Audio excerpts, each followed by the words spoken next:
So high বন্ধুরা, আমরা এখন আসছি ক্ষীরপাইয়ের একটা ব্রিজটার আমি নাম জানি না। তো ব্রিজটায় নতুন তৈরি হয়েছে, নতুন বললে ভুল হবে, যেহেতু অনেক দিন হয়েছে, আমরা এই ফার্স্ট আসছি, তাই আমাদের কাছে নতুন। হাওড়ার ব্রিজের আদলে তৈরি না, হাওড়ার ব্রিজ আদলে তৈরি কোথায় রে? হাওড়া ব্রিজ বহু পুরানো। তো মোটামুটি এখানে একটা ব্রিজ, মানে সুন্দর ঘোরার জায়গা, অনেকে এখানে শ্যুট করতে আসে, ফটোশ্যুট প্লাস ভিডিও বানাতে আসে।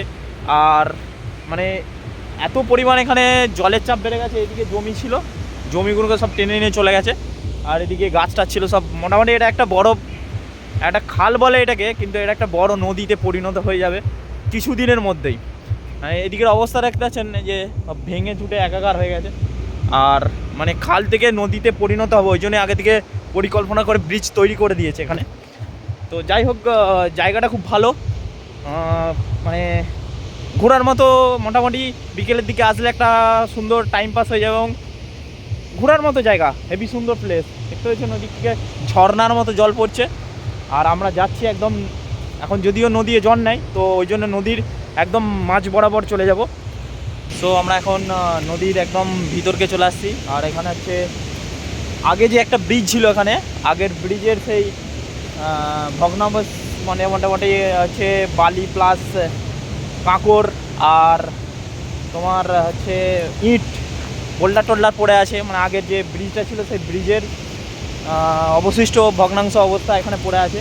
আর নতুন ওই ব্রিজটা তৈরি হয়েছে, আর ঝর্নার মতো লাগছে, মানে ওই দিকটা উঁচু, এই দিকটা গর্ত হয়ে গেছে, তো সেই জন্যই মোটামুটি ঝর্নার মতো জলটা পড়ছে।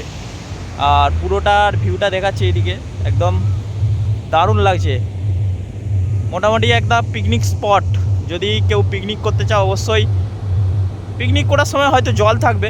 এখন যদি পিকনিক করতে চাও, মোটামুটি এখন মার্চের টাইম চলছে, তো সুন্দর পিকনিক করা যাবে এখানটা দিয়ে।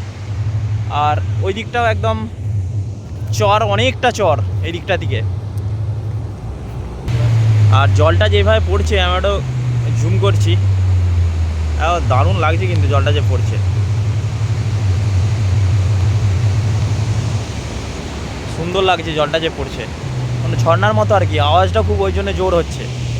তো যদি অবশ্যই আসতে চাও ক্ষীরপাই, এখানটা অবশ্যই ঘুরে যাবে, আর সুন্দর জায়গা, এবং খুব ভালো লাগবে, অবশ্যই আসবে। তো আজকের জন্য এইটুকুনি, আজকের ব্লগ। দেখা হচ্ছে পরের ব্লগে। ভালো থাকবেন, সুস্থ থাকবেন।